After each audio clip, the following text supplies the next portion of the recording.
Kiss your health and life goodbye. The New York Times published a well-documented list in early May 2020 of 98 environmental protective rules that the Trump administration is reversing. It is now more than 100 rules that have been reversed. Here's what America and the world face with Trump and the Republican machine that has been enthroned due to the corruption in our election system and the distortions created by certain major media owners. No president in modern times has been friendlier to the toxic industries that pollute our water, air, and food and deplete our natural resource base.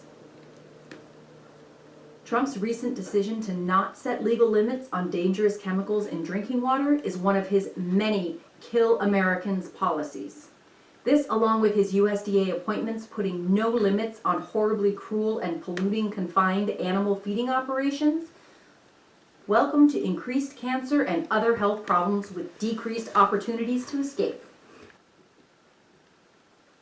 Given Trump's hostility to climate science and his refusal to mitigate the man-made components of climate change, it means, according to a credible set of climate scientists, there is an increasing probability of an apocalyptic climate change in my lifetime, and I'm 72 years old.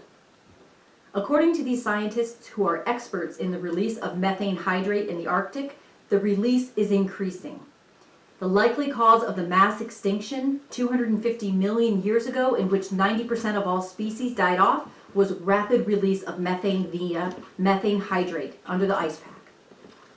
This methane time bomb is a non-gradual process, and given the climate warming due to man-made causes, it can occur at any time. Not many Americans know that the average temperature on the Earth's surface would now be 97 degrees Fahrenheit if oceans had not absorbed 93% of the excess heat caused by man-made global warming. This, in large part, is why the Great Barrier Reef is dying, and it plays a role along with overfishing in ocean fish stocks plummeting. Even well-connected, well-to-do families like my own do not have a way out of this mass extinction of humans and other animals. Unfortunately, Trump and some other world leaders whose policies are the major contributors to this looming problem will have more of a chance of escaping this apocalyptic event. The U.S. and other countries' political leaders have escape and survival scenarios that are planned and funded in case of a nuclear war and the nuclear winter that will ensue. These escape plans can be used for a methane time bomb climate change-induced event. Speaking of nuclear war and the immediate nuclear winter it would cause, Trump has recently withdrawn the U.S. from key nuclear treaties with Russia. The often quoted UN study showing that we have 12 years left appears to be in error, according to statements from James Anderson, a Harvard University professor of atmospheric chemistry. He says that the chance that there will be any permanent ice left in the Arctic after 2022 is essentially zero. Recovery is all but impossible, he argues, without a World War II-style transformation of industry, an acceleration of the effort to halt carbon pollution and remove it from the atmosphere, and a new effort to reflect sunlight away from the Earth's poles. Of course, some of these technologies are based on geoengineering climate change mitigations, which will also have harmful side effects. Many military-industrial complex companies will make money off of them. A less harmful way is to just rapidly diminish emitting gases such as carbon dioxide and methane, and to plant lots of trees to replace the ones that have been clear-cut for big agriculture's meat-based profit motives. Every polluter's agency. If an apocalyptic climate event occurs, it will be a painful death for most of us. Even if the Earth escapes this event with Trump's appointment of Scott Pruitt and his successor as head of the Environmental Protection Agency, now appropriately retitled by scientists as every polluter's agency, many of us will slowly be poisoned, since Trump's policies are polluting the air we breathe, the water we drink, and the food we eat. A paraphrased quote of Utah Phillips fits well here. The Earth is not dying, it is being killed, including your water, air, and food, which are being poisoned. The killers have names, faces, and addresses, and you and your children will be dying prematurely due to these people and the politicians they own. Rapture-based politics. Praise the Lord and pass the money.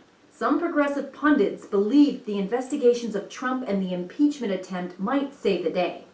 It should be remembered the hardcore Christian right would like nothing better than to have Vice President Pence elevated to president. This is the person Trump has charged with finding many of the 600 federal appointments he is entitled to make, in addition to federal judges as they retire. Pence is the point person and interface to the Christian right and the Christian Zionists, whose core belief in the rapture, whereby increasing chaos and environmental destruction, will accelerate the end times, and all of us who do not fit in their mold will perish. Observers of the rapture-based faithful put their numbers at 40 to 50 million. To reference an article in the Washington Post, Secretary of State Mike Pompeo, a longtime evangelical, drew upon the Book of Revelations to defend the Trump administration's drone strike assassination of Iranian Major General Soleimani. Pompeo has regularly referenced the rapture to defend American support of Israel, among other positions. He's just one of the top White House officials, along with Vice President Pence, to attend an End Times Bible study group, which informed the domestic and foreign policy thinking of the attendees. As part of their mythology, rapture-based Christians believe that Israel must expand its territory in a large way. This is one reason the Christian right is an instrumental part of the Israel Can Do No Wrong lobby in Washington. Ironically, the Christian Zionists also believe only 144,000 Jews will survive the end times. Pence and his followers believe God is on their side and any means justify their end goals. Breaking existing laws and destroying the environment are just justified in their mind. A revealing documentary of Pence's religious base is Waiting for Armageddon.